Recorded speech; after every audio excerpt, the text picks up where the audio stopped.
And now, as the lights go down at the Velasco Theater...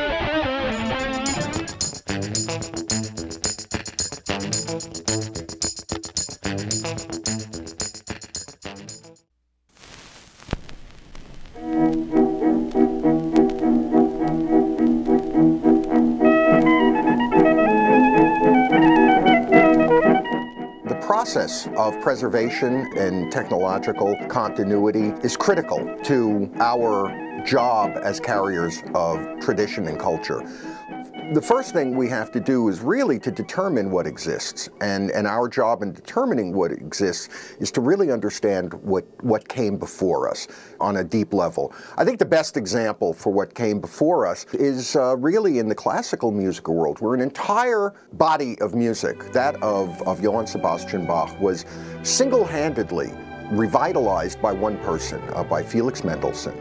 And this whole thing of creating a powerful continuity of past and present is the model that we as archivists and preservationists undertake.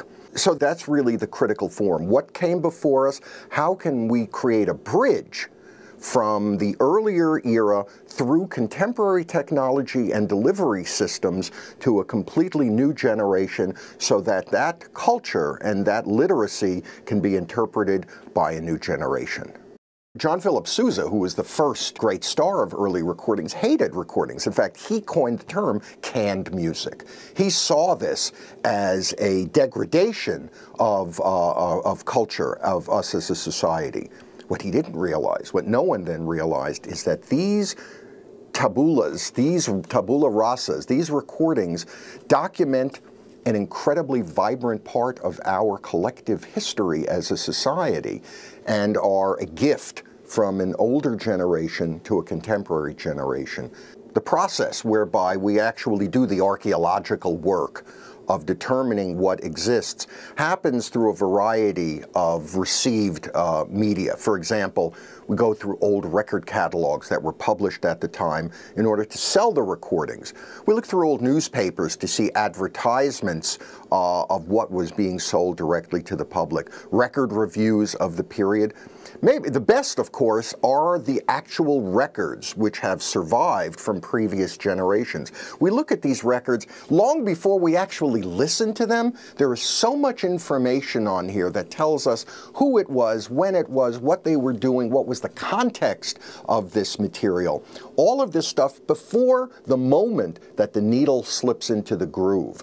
So we create an entire biography of these recordings, and then the researcher is armed with a deep context to understand how to approach the recording and then to frame it in a way to understand what was the original intention, and then to do the necessary subsequent work of interpreting this music as part of a scholarly and musicological pursuit.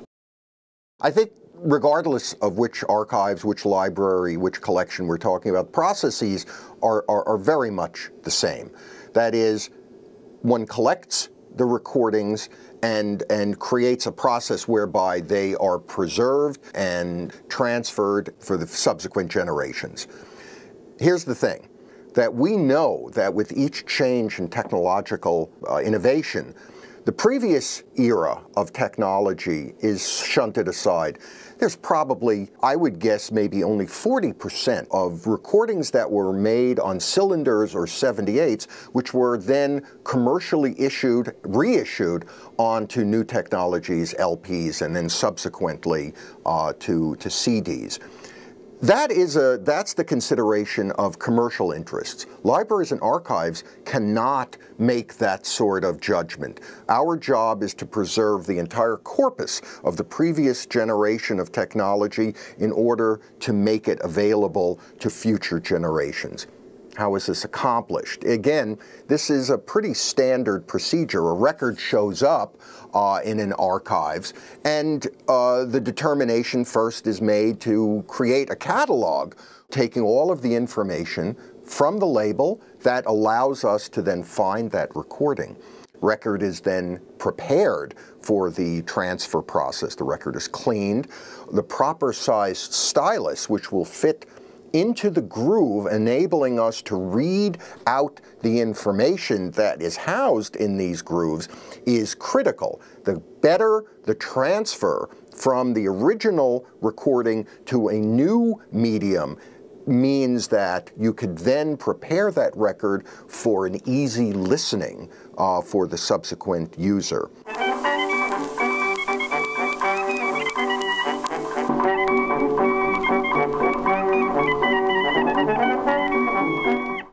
So how do we give people the access to this kind of music, given restrictions, technological restrictions, legal restrictions, restrictions of even simple things of who has internet access and who doesn't? Libraries and archives are in the forefront of coming up with policies which challenge issues of micromanaging these materials, where in fact all of these recordings, everything that was recorded and issued to an American listening public, is part of our national heritage and something that is critical to us as a people if we expect to be informed, if we expect to be really insightful about who we are as a society. In some ways, the technological issues which face the preservation and transmission of these recordings to the new generation are simple, because it's just technology. The real problem comes in determining ownership of these recordings. Originally, these recordings, overwhelmingly, were the domain of commercial record companies. They would hire a particular performer to come in, pay them, it's called a work for hire, and then the record company would own that recording. Most of these record companies went through dozens and dozens of owners over their long business lives. So the issues of ownership become a little murky. And in the United States, copyright laws have been, though created in the earliest days during the post-Revolutionary War period, to protect the creator of a particular innovation.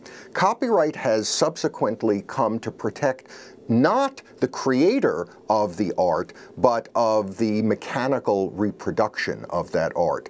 So we become sort of derailed from its original intention about the artist who created this work, and instead to the business aspect that owns it. The history of commercial recording is a very forward-moving one. For the most part, record companies did not live off their vaults. They didn't live off their accrued recordings. They constantly moved forward. Certain artists like Caruso were constantly kept in the catalog long after he died. He lived way beyond his actual life on Earth.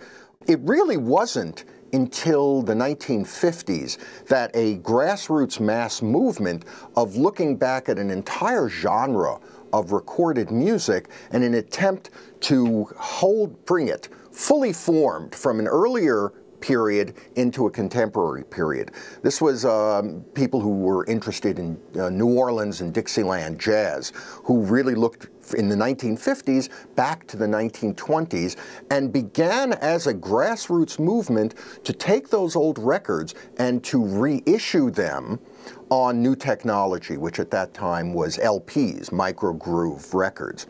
Well, this was not the original idea of record companies. This was the fans, the carriers of the culture, the grassroots, the people who took the music into their lives on a visceral level.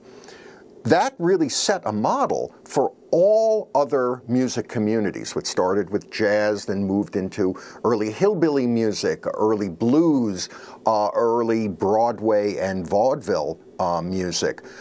Our copyright laws in the United States are restrictive in that they do not allow free and open access for a variety of non-commercial uses for these materials.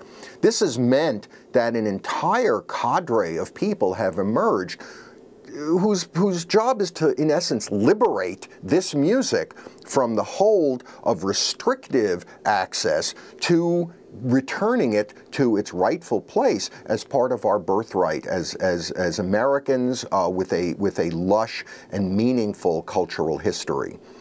we're now involved in an ongoing struggle of the democratizing not only of these materials, but to enable us as a society to gain access to these materials on an as-demand basis. Not for everyone to turn a buck on this, but this is part of our cultural literacy. If this is lost to us, then we lose an important part of who we are as a society. So it's hoped that with these major changes that have happened in the technology, with the internet, in essence, macro democratizing access, this will force a change in the more restrictive, ghettoizing interpretation of copyright law. It's the role of each generation to come to grips with the place and relationship of itself to the technology which it has at its disposal. The earliest generation of recordings were available to people through Nickelodeons. People would go to a place, put a nickel in, put on headphones, and have that singular relationship to a recording. Other places, restaurants, cafes, clubs, would play records for their patrons.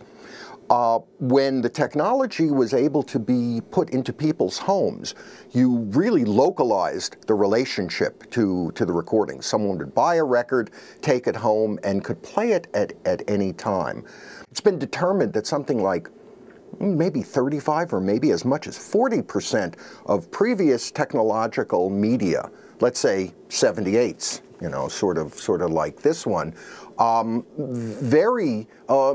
much or as little as 40% have ever been transferred into successive technological media, which means that the vast majority of the culture of the previous generations is lost to us because we don't have a way of interpreting the information on those recordings. It's a huge, huge loss.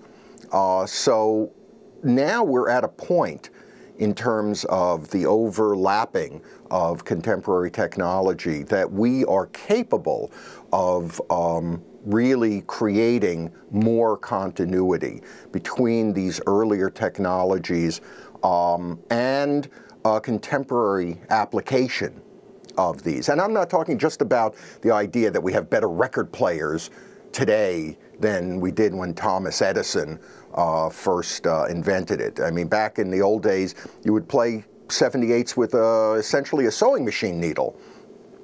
Today, the technology is far more accurate. We can hear stuff better on these old recordings than they could hear in the era which they were created.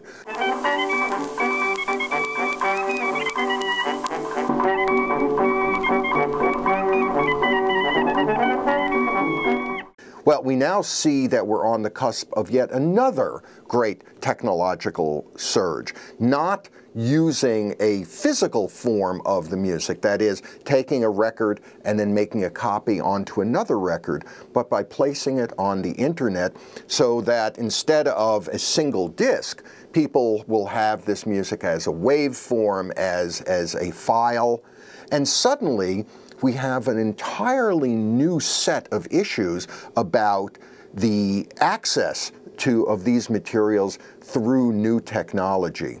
The most interesting element in this entire process of preservation and cultural continuity is how we ascribe a deep and lasting value to these materials. We think about it in its original context. These recordings, and again, any technology of that period, reflected a culture that was inventing itself. It was a popular culture that was coming out of this self-invention of American society. For the most part, popular culture is seen as a transient, disposable media. And so, on a certain level, people will say, well, why would we be interested in that? I mean, we're not interested in wanting to say, okay, we should have Stanley steamers now. We should have gas lights, because that's what they used at that period. These recordings are critical to us now This is something that could not have been understood by the original inventors of the technology, nor by the purveyors of these recordings. We couldn't possibly know that these recordings would do two things simultaneously. They would preserve forever the sound of this culture as it invents itself and as it morphs into the future versions of itself. But in creating these recordings, it also, in a way, helped to destroy the previous generation of this culture by superimposing from the top down a new technology that says something, hey, this is on a record. It must be good. It must be important because somebody invested in this. Suddenly, these records, in a way, displace earlier forms of music and speeds up a process of folk transition and folk process that would take ordinarily generations for that to happen. But the recording, film, radio, any of these mass-produced technologies would speed up that process. So what happens is, these recordings, every single 78, it's like a piece of a jigsaw puzzle, that without each of these individual pieces to give us that full picture of the generation which invented this culture, we lose a critically important piece of the ability to interpret why is this important. Who are we today by understanding who we were a century ago? This sound document is vital to us as a society because we then can recreate our entire history in this real time. We're in essence eavesdropping on our ancestors as they amused themselves, as they entertained themselves, and as they invented a culture that has been a sort of a birthright and handed to us in full form. They could not know this then, that these are in essence 3-minute shellac messages in a bottle. But for us today, this is a vitally important gift to us to understand ourselves as a dynamic society and in a culture that really out of whole cloth invented this entire industry and gave us a culture that we could then really understand and be a vital part of. A lot of times laws and the intention of the quote-unquote the original owners lag far behind the changes that technology really create. But this just means that there is still a thirst, there's a hunger, there's a real need for each generation to feel that sense of continuity, the baton passed, a technological baton from the previous generation to the new generation. And we're just seeing only the most contemporary example of that. This will, no doubt, continue to change as we move forward in new ways of storage, of sound media, and other media into the next generation. For the most part, we are a society of received texts. That is, before the 19th century, the only way things were transmitted were through books. And I think the invention of institutions like libraries and archives and universities are very ur-text. They're very about the book. And the book has been really about a select few. Writing was kept to a minimum. It was kept to a particular class of people who could both read and write.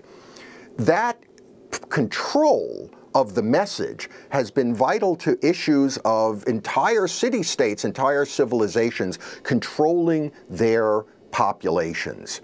What happened in the 19th century was the invention of mass culture, the invention of recordings, the invention of film, the invention of radio, took the control, in essence, away from the few and gave it to the many. And there's still a real conflict between mass culture, people who look at mass culture and they say, how good can it be? I mean, we talk about that today, Jersey Shore and American Idol. We look at this kind of stuff, we say, why is this important? But this is critical to us understanding ourselves, to us to hear us as a society speak to ourselves. The democratization of technology and the message that it carries takes us out of the realm of the Middle Ages and puts us squarely into a contemporary modern society where, for better or worse, we all have access to ways of documenting ourselves and representing ourselves as members of a dynamic society for future generations. It creates an awful lot of materials that we have to find space for, but that's a small price to pay for our ability to each have a say in preserving our society into the future.